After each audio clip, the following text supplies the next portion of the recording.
The city skyline stretched beyond my corner office window, glass towers glittering in the August sun. My reflection stared back at me, hair smooth, lipstick precise, the navy silk blouse falling just right over my shoulders. It was the kind of view I used to dream about on lunch breaks, back when my desk was wedged near the copier and my nameplate meant something, until they took it away. My phone buzzed on the desk, the vibration against glass making a low hum. I glanced at the email subject line and for a second, I almost laughed. Request for proposal, Hamilton and Reese Industries.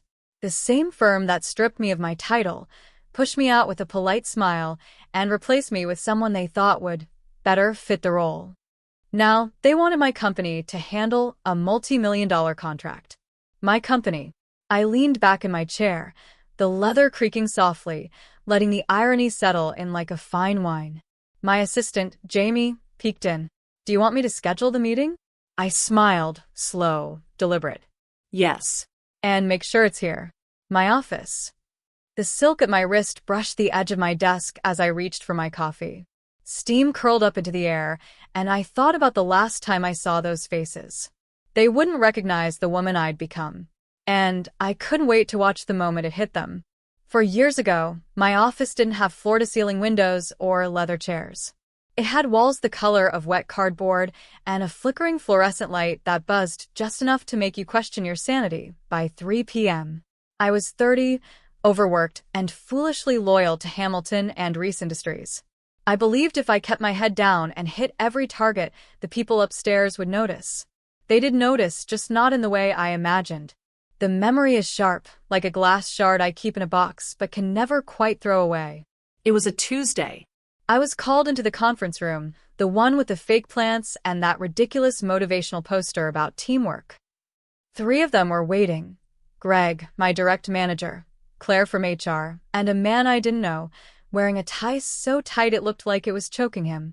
Greg smiled the way people do when they're about to kick your chair out from under you. "Emma," he began, "we've decided to make some changes to better align with the company's vision. This means restructuring your position." Restructuring. That was their polite word for taking my title, Director of Client Strategy, and handing it to someone else. I was welcome to stay, of course, in a supporting capacity. Less pay, less influence, less everything. My throat went dry. I remember gripping the edge of the table, my palms slick. "So, you're demoting me?" Claire jumped in, her voice all honeyed diplomacy. "It's not about you.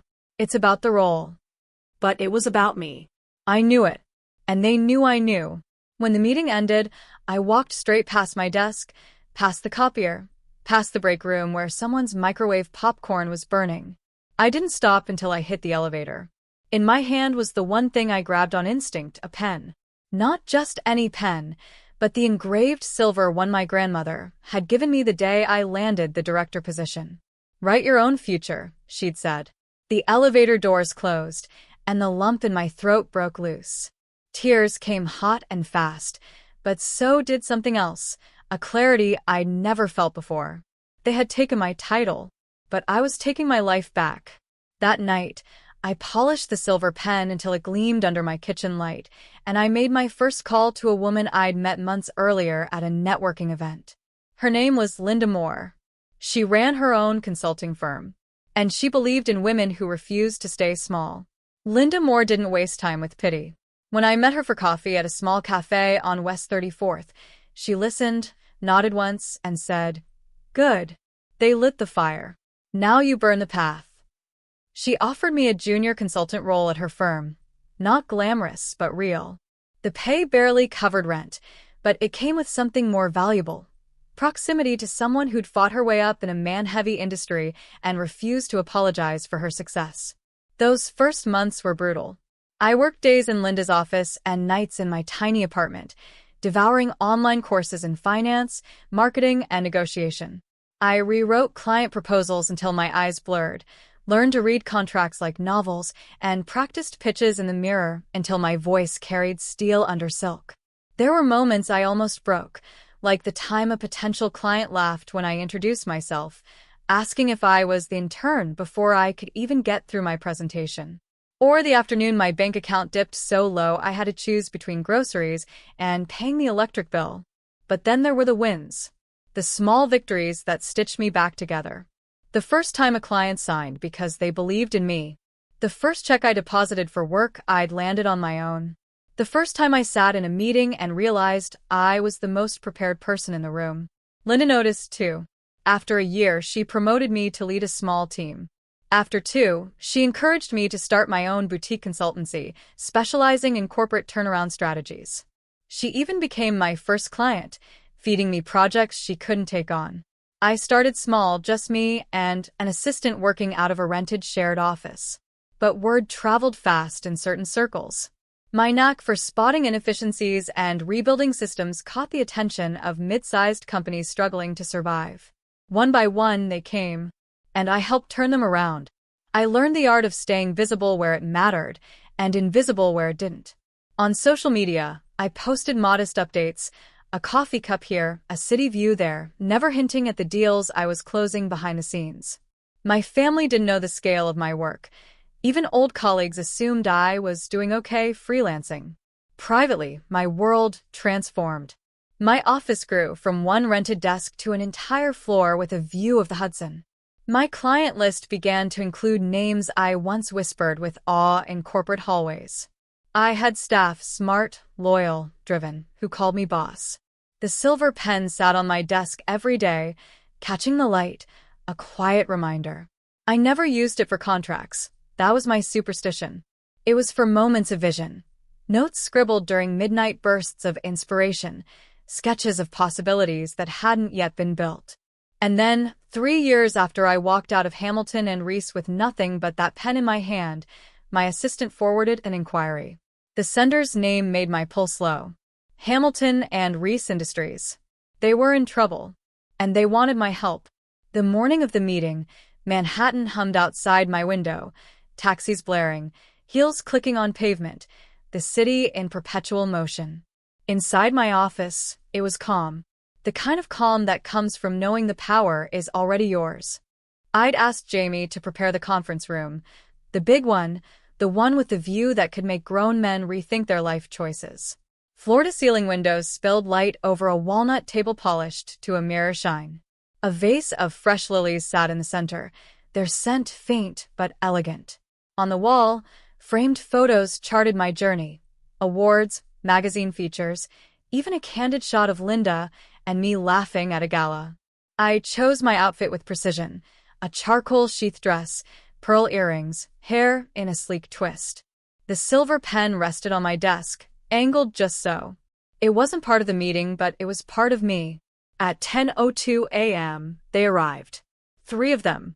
Greg, still wearing that forced smile. Claire, looking a touch older but no less composed. And a younger man I didn't know, probably the one who'd replace me. They hesitated at the doorway, eyes flicking over the space. "Emma?" Greg said, as though testing the air. I stood, offering a handshake first to the new guy, then to Claire.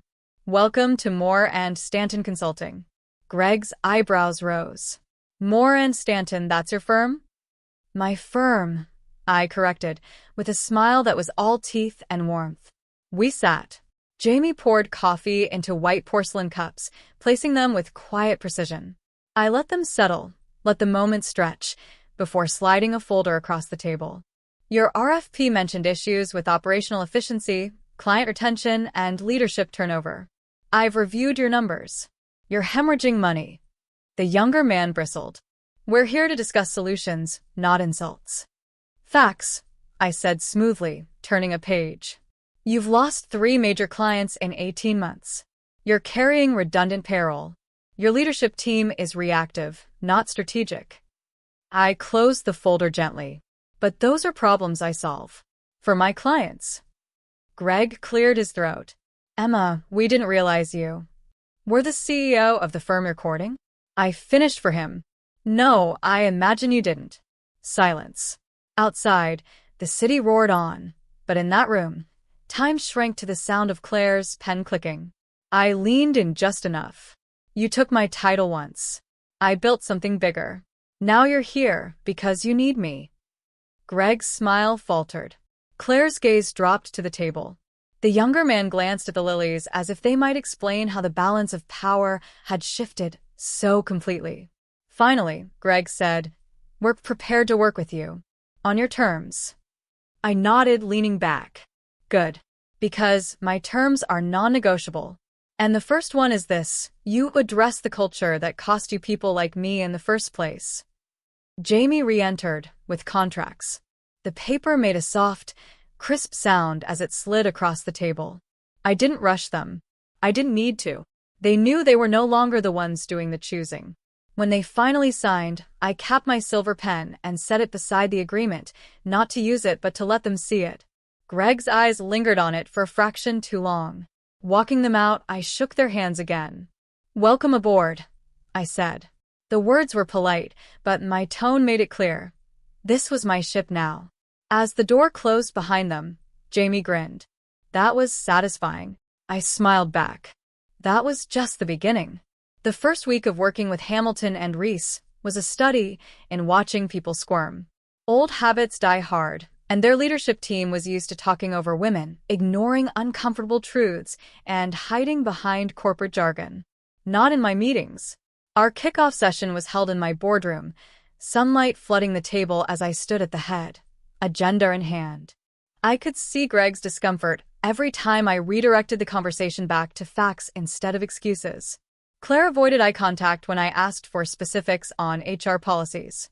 The younger man, Brad, as it turned out, kept glancing at his phone until I called him out, politely but firmly, to focus. "I'm here to help you," I told them, voice calm, measured, and utterly unshakable. "But help requires change. And change is not optional." I laid out my conditions. 1. Equal pay transparency. Every employee, regardless of gender, age, or background, would have access to salary bands and promotion criteria.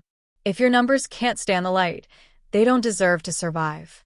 2. Leadership diversity. Within 1 year, half of all new management hires must be women or from underrepresented groups.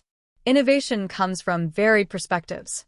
Keep hiring mirror images of yourselves, and you'll keep failing in the same ways. 3. Zero tolerance for workplace harassment enforced. Not in the handbook, not in theory, in practice. Real consequences for violations. You want top talent? Start acting like you deserve it. 4. Mentorship programs for junior staff. I insisted they pair rising employees with experienced mentors, not just for skill growth, but for retention. You don't lose people because they're unqualified. You lose them because you make them feel invisible. The room was quiet when I finished. Greg's jaw worked like he was weighing a fight he knew he'd lose. Claire's expression was harder to read, but there was a flicker, almost relief, in her eyes. "These are big changes," Brad finally said. I met his gaze. "So was stripping me of my title. You adapted then. You'll adapt now." Over the next weeks, the shift was palpable. I attended some meetings, delegated others to my senior consultants, but always kept my presence felt. Every time they adjusted a policy, every time a manager actually listened in a meeting instead of posturing, I knew the power dynamic was cementing. It wasn't about revenge anymore. It was about making sure the next Emma who walked through their doors didn't have to build an empire from scratch just to be heard. One afternoon, Greg stopped me in the hallway as I was leaving. "You're really changing things," he said, like it was both a compliment and a confession. I smiled. That was the point. 3 months into the contract, Hamilton and Reese looked different. It wasn't perfect, it never would be, but the cracks that once split their foundation were finally being filled with something solid. Meetings started on time. People listened. Pay gaps were closing, mentorship programs were running, and I noticed women speaking up in rooms where they'd once been silent. Even Brad had stopped checking his phone during every conversation. It was in the small moments I saw the change most clearly, like the young project manager, Anna, who caught me in the hallway one day. "I just wanted to say," she began, a little breathless, "thank you. I don't think you know how much it means to have someone like you in charge." I did know. Because once I had been her. That evening, my office was quiet. The skyline was glowing with city lights, and the lilies in the vase had begun to wilt, their petals soft and curled. I sat at my desk, the silver pen in my hand. I thought of my grandmother's voice the day she gave it to me. Write your own future. Back then, I thought she meant goals and career plans. Now, I understood she meant more, the courage to take the pen even when someone tries to rip the page from you. The journey had been hard, lonelier than I'd ever admit out loud. There were nights I questioned whether I'd made a mistake walking away from Hamilton and Reese. But looking at what I'd built, and how I'd reshaped the very place that once diminished me, I knew the answer. My phone buzzed with a message from Linda. Heard you've been making waves again. Proud of you. I smiled, setting the pen back in its place. It caught the light just as it had the day I walked out of that conference room years ago. Standing by the window, I watched the city breathing beneath me. Somewhere down there, the woman I used to be, the one with shaking hands and a lump in her throat, was gone. In her place stood someone stronger, steadier, and unafraid to set her own terms. And for the first time, I felt something that wasn't victory or vindication. It was peace. They took my job title. I murmured to the glass. I became their client CEO. A pause. Then softer, with a smile only I could see. And now they answer to me.